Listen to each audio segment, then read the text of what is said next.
और वहां मन कुतर्क, क्या हो जाएगा, 40 दिन 39 दिन में कुछ नहीं हुआ तो एक दिन और कर लेने से क्या हो जाएगा, बिना मतलब में समय बर्बाद कर रहा हूं, तरह तरह के तर्क आके आपकी साधना खंडित हो जाए। और एक बार अगर आपकी साधना इस जीवन में खंडित हुई तो फिर यह जीवन आप साधक नहीं रह पाए, एक जन्म चला जाता, जन्म ही गया। और बाई चांस कोई ऐसा गुरु करुणावान मिल जाए तो फिर से आपके माइंड को व्यवस्थित करे, क्योंकि खंडित माइंड फिर कभी एक नहीं हो पाता, एक जीवन तो चला ही जाता। मैं भी जब जैसे 21 दिन का संकल्प लिया,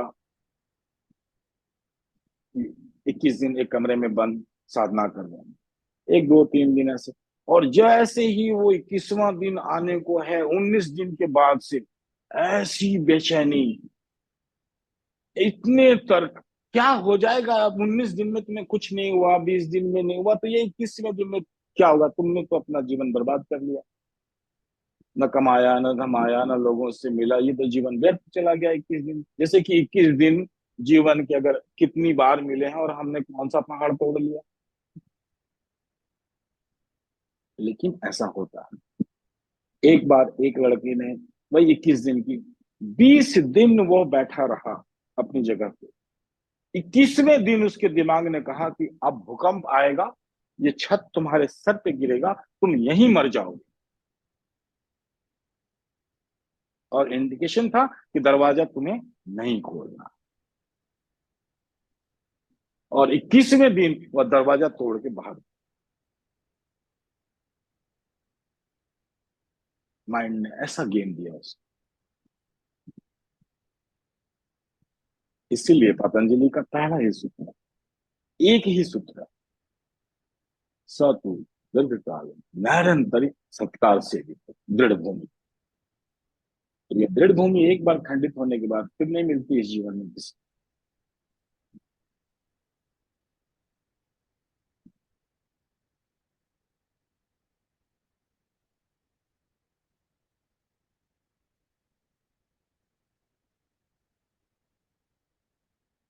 चमत्कार तभी होते हैं जब एक्सट्रीम पे जा रहे हो।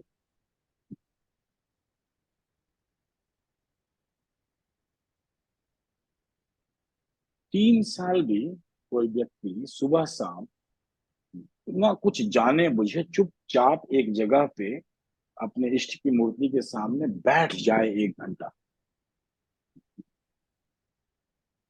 कोई भी ज्ञान उससे छुपा हुआ नहीं रहेगा।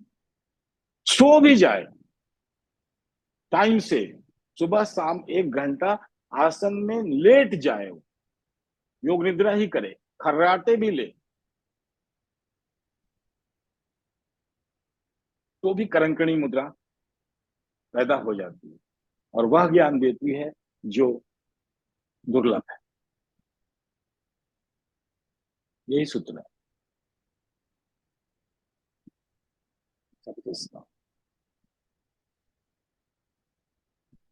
लेकिन कर नहीं पाता, मन इतने तरह के तर्क देगा, अपने ही गुरु के अगेंस्ट कर देगा, आप उन्हीं की बताई हुई विधियों पर शंका पैदा करा देगा, इतने तर्क देता है। और उस तर्क को वितर्क में आने के लिए आपको इस बोरियत से और इससे गुजरना होगा। एक बार गुजर गए फिर आपका संसार से कनेक्शन टूटा, और कारण शरीर के संस्कार क्षय होने लगे। अब आप आ गए चेतना, चेतना के विकास में।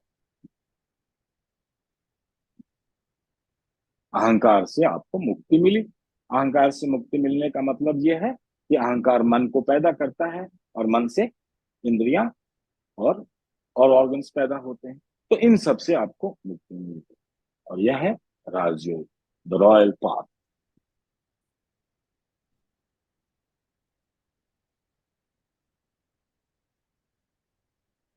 राजमार्ग है।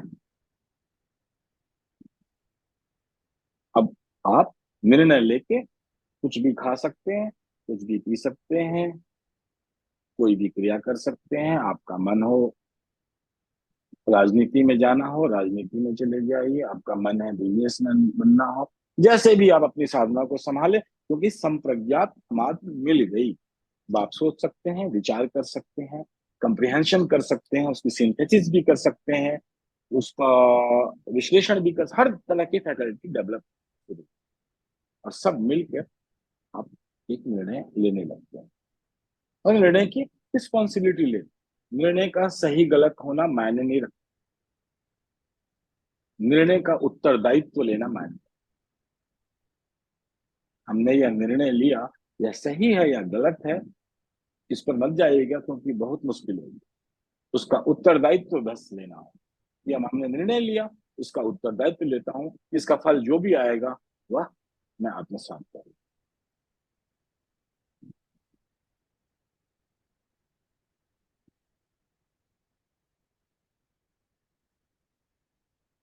तो निर्णय के उत्तरदायित्व लेने की क्षमता पैदा हो जाए, क्योंकि आप हर बार कंप्रिहेंशन कर सकते हैं, देख सकते हैं, अपने निर्णय को बदल भी सकते हैं। और कब आपको मिलेगा, ये इंटरनेट का लिंक नहीं होगा, तब आपको मिलेगा गुरुओं का सानिध्य, जो, और कहीं भी आप रहेंगे, सपने में भी आकर गुरु आपको मंत्र